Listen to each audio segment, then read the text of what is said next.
എല്ലാവർക്കും നമസ്കാരം. നമ്മുടെ ചാനലിലേക്ക് എല്ലാവർക്കും സ്വാഗതം. ഇന്നത്തെ വീഡിയോയിൽ നമ്മൾക്ക് ടേസ്റ്റി ആയിട്ടുള്ള ഒരു കോളിഫ്ലവർ കറിയുടെ റെസിപ്പി നോക്കാം. അതിനായിട്ട് ഞാനിവിടെ ഒരു പാത്രം അടുപ്പത്ത് വെച്ച് നന്നായിട്ട് ചൂടാക്കിയിട്ടുണ്ട്. അതിലേക്ക് കുറച്ച് വെളിച്ചെണ്ണ ഒഴിച്ചു കൊടുത്തിട്ടുണ്ട്. ഞാൻ 1 ടേബിൾ സ്പൂൺ അളവിൽ വെളിച്ചെണ്ണയാണ് ഒഴിച്ചു കൊടുത്തിരിക്കുന്നത്. ഇനി നമുക്കിതിലേക്ക് 1 ടീസ്പൂൺ അളവിൽ കടുക് ഇട്ട് കൊടുക്കാം. കടുകെല്ലാം നന്നായി ഒന്ന് പൊട്ടി വരുമ്പോൾ നമുക്കിതിലേക്ക് സവാള ചേർത്ത് കൊടുക്കണം. അത്യാവശ്യം വലിപ്പമുള്ളൊരു സവാള ചെറിയ പീസുകളായിട്ട് അരിഞ്ഞതാണ് ഞാനിവിടെ ചേർത്ത് കൊടുത്തത്. ഇനി ഇത് നന്നായിട്ടൊന്ന് ഇളക്കി യോജിപ്പിക്കുക.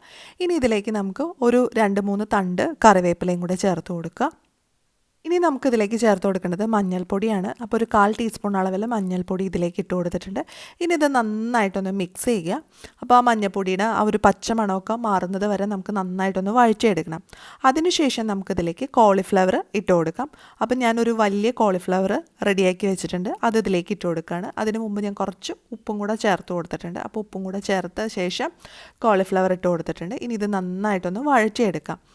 അപ്പോൾ കുറച്ച് സമയം കോളിഫ്ലവർ ഒന്ന് വേവിച്ചെടുക്കണം. അതിനുശേഷം വേണം നമുക്കിതിലേക്ക് കൊള്ളം മസാലക്കൂട്ട് തയ്യാറാക്കി ഇട്ട് കൊടുക്കാനായിട്ട്. അപ്പോൾ ഒരു 5 മിനിറ്റ് കോളിഫ്ലവർ അടച്ചു വെച്ച് വേവിച്ച് കൊടുക്കുക.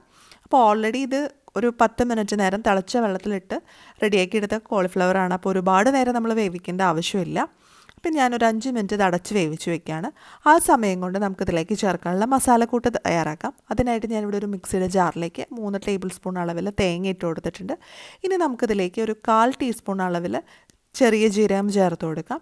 ഇനി നമുക്ക് ചേർത്ത് കൊടുക്കേണ്ടത് ഒരു 5-8 അല്ലി വെളുത്തുള്ളി, 1 ടേബിൾ സ്പൂൺ അളവിൽ മുളക് പൊടി നിങ്ങളുടെ ആ ഒരു എരിവിനനുസരിച്ച് വേണം ചേർത്ത് കൊടുക്കാനായിട്ട്. പിന്നെ 1 ടീസ്പൂൺ മല്ലിപ്പൊടിയും കൂടെ ചേർത്ത് കൊടുത്തിട്ടുണ്ട്. ഇനി ഇത് നമുക്ക് മിക്സിയിൽ നന്നായിട്ടൊന്ന് അരച്ചെടുക്കണം. ചെറുതായിട്ട് വെള്ളം ചേർത്തൊന്ന് അരച്ചെടുക്കാം.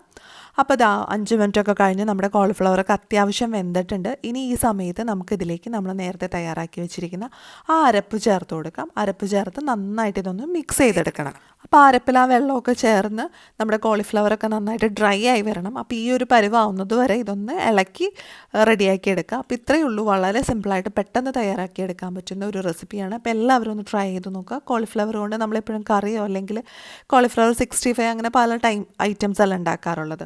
അപ്പോൾ ഇത്തവണ നമുക്ക് വെറൈറ്റി ആയിട്ട് ഇങ്ങനെ ഒരു കറി തയ്യാറാക്കി നോക്കാം. അപ്പോൾ എല്ലാവർക്കും ഇന്നത്തെ ഈ റെസിപ്പി ഇഷ്ടമായെന്ന് പ്രതീക്ഷിക്കുന്നു. ഇഷ്ടമായാലും ലൈക്ക് ചെയ്യുക, ഷെയർ ചെയ്യുക. അതുപോലെ നിങ്ങളുടെ അഭിപ്രായങ്ങളും നിർദ്ദേശങ്ങളും ഒക്കെ താഴെ കമൻറ്റ് ബോക്സിൽ പറയാം.